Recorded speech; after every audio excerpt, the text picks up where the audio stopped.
Now, a few weeks ago, Noel Gallagher was talking to Mario Balotelli on this show. Today, he's back with his own opinions, and guess what? He's got lots of them. All right, mate. Yeah, very well, thank you. Manchester City, your team, it's a bit of a far cry from when you used to watch at Main Road. Yeah, I mean, I used to go and watch the team train at Platt Lane when I was a young lad. Come on, Kevin, come on. Mirror, mirror on the wall, who's the greatest team of all? Manchester City. Obviously, it's moved on a lot since then. Now, it's like you're kind of looking at the players and you think, there's so many superstars of the game, like Aguero and Tevez. They're all kind of right there in front of you. The players that we had back in those days, in the dark days in the 80s and the 90s, is all we could afford, you know. If the Sheikh hadn't have taken over, you know, we'd still have that calibre of players, and that's no disrespect to those players. But we all thought, as City supporters, that someday we would have our moment. And I've got to say, I thought that moment would be a penalty shootout winning the Carling Cup.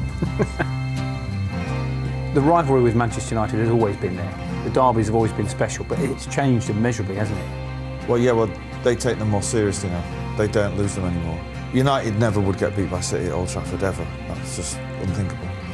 Nobody in the world of football could ever have predicted what was going to happen. 6-1 to Manchester City! That was the payback for the 80s and the 90s. The 6, I was on my knees in front of the telly, on my own. And my phone was ringing constantly, and I was thinking it was just people who were at the game. It was my manager trying to tell me my album had just gone to #1. I couldn't have been less interested.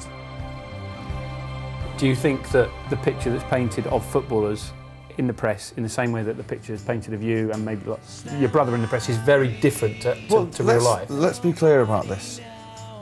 We are British, and we don't like people earning that amount of money a week. And it's always earning this a week.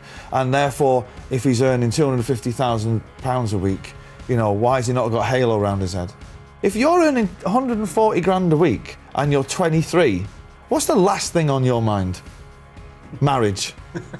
You're not sitting there with a garage full of Bentleys thinking, I've really got to get a wife. I've really got to get a wife and a kid and stay in more. That's what I need to do.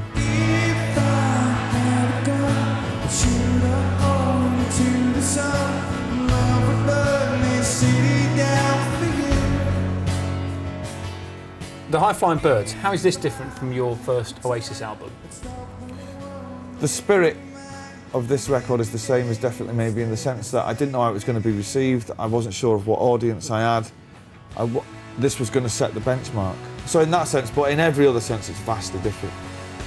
It's a shame that the music industry has put its entire soul out to focus groups, you know. What do they want out there? What does the record buyer want? Who cares what the record buyer wants? The record buyers didn't want Revolver by the Beatles, but they got it and it changed the world. They didn't want the Sex Pistols, but they got it and it changed the world. They didn't want Acid House, but they got it and it changed the world. I do believe I watched my first Man City game from about halfway up the top.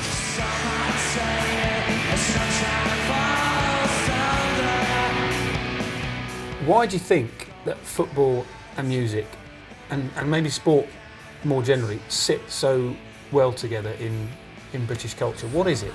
For me personally, the connection between music and football is, you can see with Balotelli, he'd love to be a gangster rapper.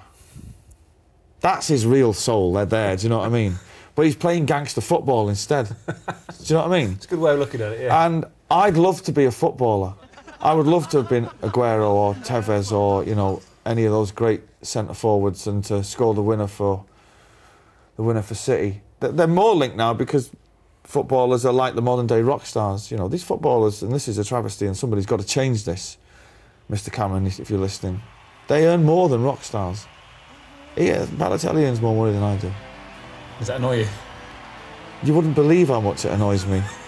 But it's not all about money, is it? Yes. No, it's not. No.